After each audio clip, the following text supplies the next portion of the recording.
Why does it seem like every team in the league shoots the lights out from three against the Warriors? I mean, it doesn't even seem like it. They are. That's what they're doing. Look at the numbers. The league is shooting 40% against the Dubs from behind the arc, and at a league high in volume, only behind the Bucks, nearly 14 made a night. So I know your first thought is probably like, well, look at the roster, right? That's obvious. They've lost and are missing a tremendous amount of talent. To go along with that, they're playing a bunch of guys with little experience playing in the league or together. I understand all of that. Look, I'm not saying they should be a good defensive team, but should they be historically bad? Let's start with the talent change. No Iguodala, no Clay, no Durant, and no Livingston. What that means for the defensive scheme is no more switch everything philosophy. That philosophy was so brilliant because it really eliminated miscommunications. Eliminate is a strong word. I'll say it limited miscommunications because ultimately what's understood doesn't have to be said. And the Warriors' defense in the past understood we're switching. Now, trying to use more traditional defenses, it opens up more choices and therefore more miscommunications. But hold on a second. Let's go back to the death lineup era. They won so much, it was really hard to nitpick anything along the run other than maybe turnovers. But if you watched enough, one thing that would get them burned on an occasion was the tendency to overhelp and overhelp in the paint. The more I watched it, it seemed as if it was just a philosophical part of the Ron Adams defensive system. Now, we all know Ron Adams was in charge of this defense, obviously very respected and known around the league as a defensive guru. But I propose the question, are some of his defensive principles dated for today's NBA? Here's the ironic part about it, right? It was his own team that changed the way defenses must guard. When Steph exploded on the scene in 2015, that was officially the beginning of the three-ball era. You fast forward to now with Morey ball and an analytic-crazed league, protecting the rim is no longer priority one for modern defenses. But why haven't the Warriors got the message? It's simple. They were able to get away with it for so long. When you're rolling out an all-time great lineup with switchable defenders everywhere, that allowed them to stick to the old school principles of protecting the rim, and their talent would make up the difference. I'd say most teams have a player or two who can effectively protect the rim and on the same possession get out and contest a shooter. But the Warriors were dripping in them. Look, man, you can see where I'm going with this. It's not rocket science. It's clear. The Warriors no longer have a bunch of elite defenders.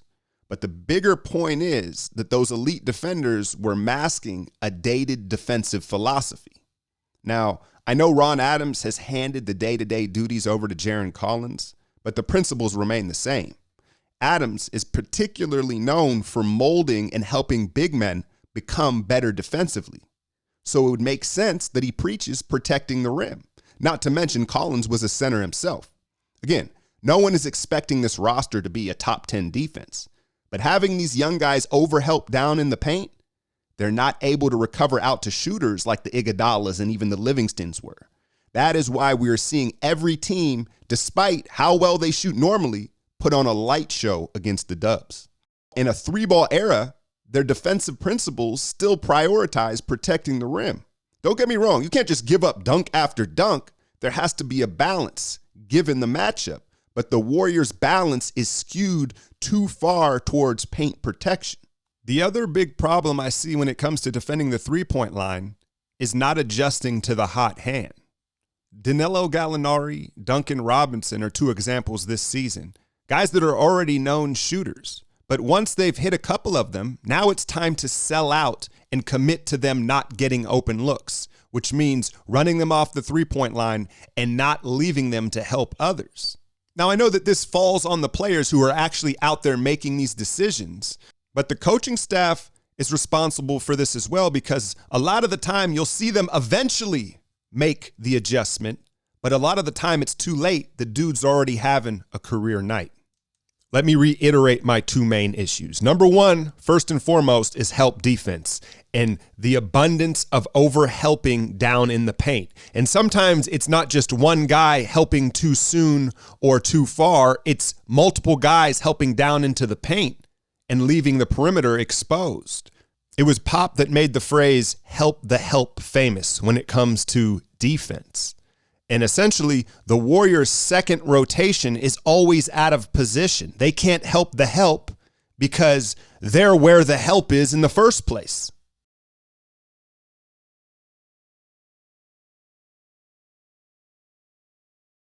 Two, identify the hot hand.